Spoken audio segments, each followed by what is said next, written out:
with the festive lights that you've got there, what are the key challenges that people are going to face as we get towards this sort of festive period?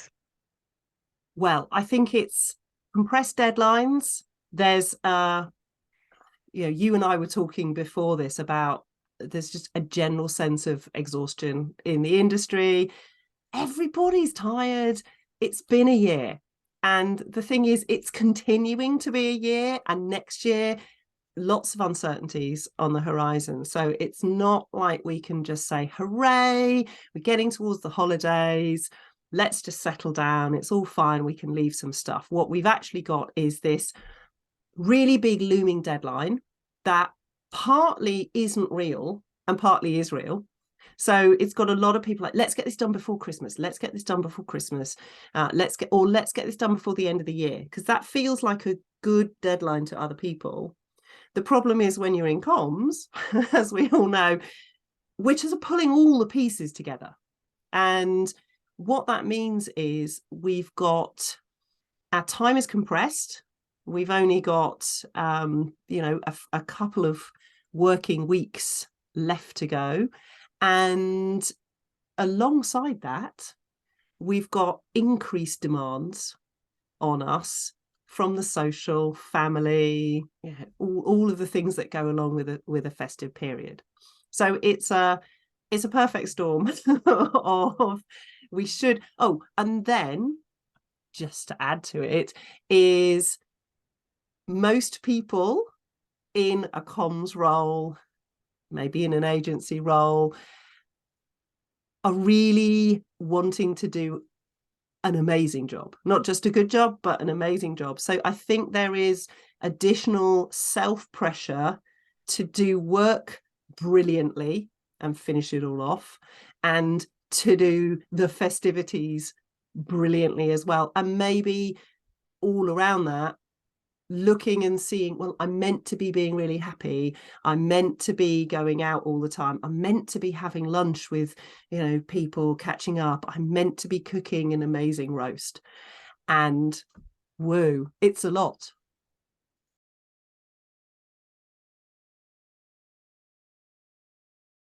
So, what sort of mindset or what kind of things can people start to try and do themselves to get through this as unscathed as possible?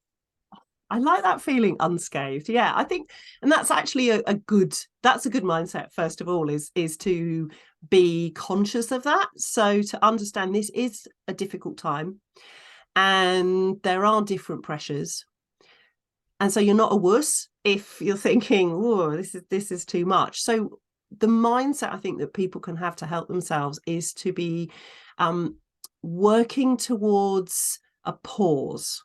So not working towards a stop. And the reason I'm thinking about that is because, I mean, for a work point of view, working towards a pause means we decide what we absolutely need to get covered off and done, absolutely finished. What we need to get to a point of, hey, that's good, I can put it down. Little bit like knitting. So it's like, right, I've got to the end of the stitches, I put it down, right, I can pick it up in January. And then actually, what do we just not need to? It's a distraction. It doesn't need to happen until we go back in to January. So with that mindset, the mindset of the pause says, rather than try to get everything done till the end and then we stop and kind of fall over, and then it's like, oh, we've got to go back on our first day back, just feels like we've got to get the momentum up. If we know that we've rested some things, we can get ready to pick up that work again, and it's a little bit lighter. It doesn't feel quite so heavy when we get back in January. I don't know if that makes sense, by the way. I'm using like lightness and heaviness, but hopefully you know what I mean there.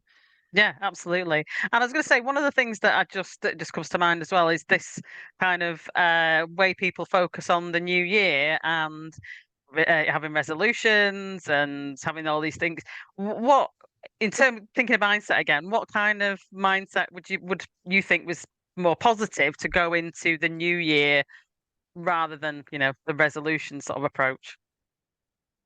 Ah, yeah, that's a really good one because I'm quite anti New Year's resolutions simply because I do think certainly in Europe at least that January is a really horrible month. We've just had all of this feasting and we've had lots of connection, and then we move into not having a lot of money. We've suddenly decided that we're not going to eat and drink, and nobody wants to go out. So it's just a horrible time to kind of go, yay, new me. Now, absolutely, some people take that and they run with it, and it's a really good new start. Got to be honest, I do all mine in March. So the spring flowers are coming. It feels like this is new. And so a suggestion around the, how to kind of go into that and then prepare for the new year is really starting to think about outcomes. And I don't necessarily mean outcomes in the normal way we think about it, maybe around a campaign or a business outcome. But thinking about what are the outcomes I want. So maybe looking at the totality of all the projects you've got on at work and kind of taking a step back, getting them all down, taking a step back, and then thinking, well, what do I want the outcome of all of this to be? And thinking, is the outcome that I want to be able to have myself in this particular position, or take us into this particular position, or to be poised for this in January? And I think that's more of a momentum-based, forward-based position.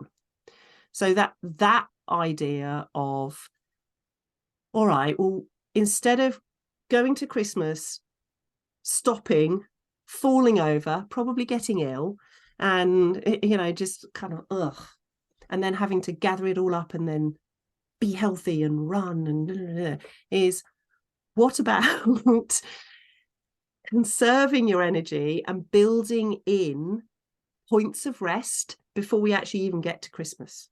Even if it's just half an hour or so of like, oh, I just need some time to go for a little walk. I just need some time.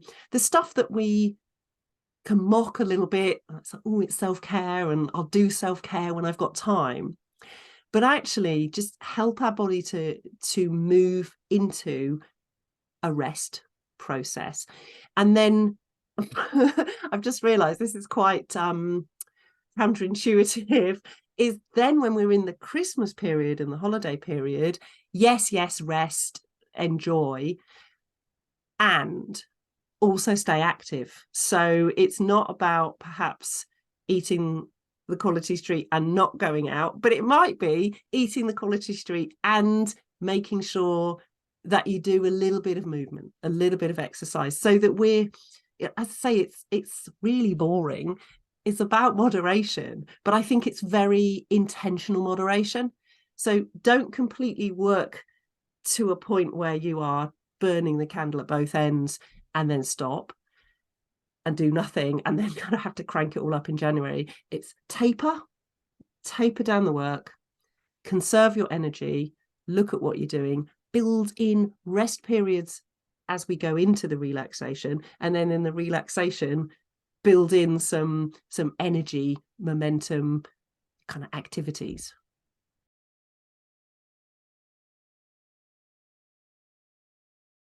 So what would your top tips be for communicators who are perhaps feeling the pressure at this time of year?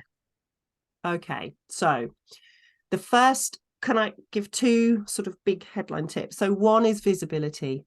Know what you're dealing with. And this is a really good time to, no matter how you manage your time, no matter what system you use, just gather somewhere everything that you know you have to do kind of between now and the end of the year, and maybe tipping into January, and categorize it into, so first of all, so you can see it all, then categorize it into 3 different priority areas. So the first one is 100% want to do, and maybe real, and tell yourself why. So 100% want to do this because. The second one is, well, this would be nice to do because. And then the third one is, yeah, doesn't need to be done this year. And so that is a kind of thank you very much, goodbye. We might pick that one up. And then, because again, this is about making things visible, we have got, I don't want to panic anyone, we have got less time than we think in, left in the working week. So it's about getting your calendar up and either digitally popping it on or even printing out a page. So print out your diary and put in all those 100% want to do's. See where they go in the time you've got left. Then you can see some of those nice to haves. I'm not sure we can fit them in. So it makes you be a little bit firmer with yourself on prioritizing. It's like, well, I can do that, but actually this nice to have is going to have to move into 2023. So that's the bit about visibility and then planning. And then you could do a bit of time travel. So what I mean by that is, again, we've been in the weeds so much with all of our tasks. So we could do a bit of time traveling, visualize yourself at the beginning of your new working year. So you've taken some time off, you've either gone into work, or if you're working at home or hybrid, you open up the laptop, you start to think about, whoa, new year. Imagine yourself there and imagine yourself thinking, oh, I'm really glad I did this, and this. Oh, thank you, past me, for doing that, for getting that off my plate. Oh, I'm so glad I got this sorted. And then think, yeah, and I'm really glad I kicked this off. And I'm glad I emailed that person. And I'm really glad I decided to put that meeting in the diary ahead of time.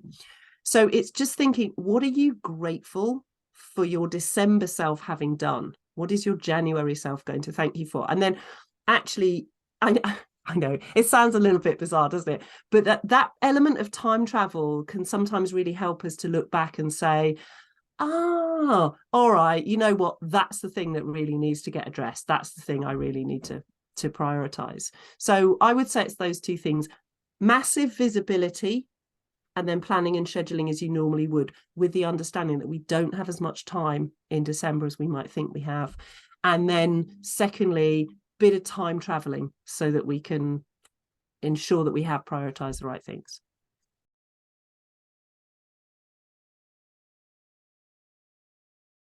But we don't tend to be very good in comms at asking for help. We do talk a lot about it, and I tend to meet comms people who are really, really good at offering help, but they're not that great at asking for help. And what I would say is, if you find that it's starting to feel like a lot, please just reach out to a trusted friend. You don't have to be at crisis point, and I'm not trying to make it over dramatic, but this can be a really tough time.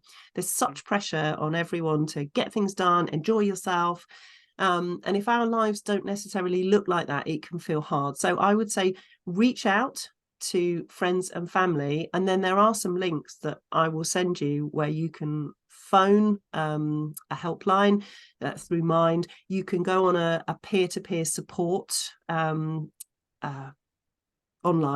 I can't suddenly forgot how to speak, which is called Side by Side, which is also run by Mind, and it's very heavily moderated. It's very good. Or also there's text support through a different organization, but again, if you prefer to interact by text, just if things are starting to get a little bit more difficult, as I say, because as comms we tend to think, well, we can't ask for help, or it's, I don't know, there's all sorts of things going on, we don't always ask for help. But if it just feels like don't suffer in silence, you are a communicator, please find it in yourself to ask for a little bit of help or reassurance.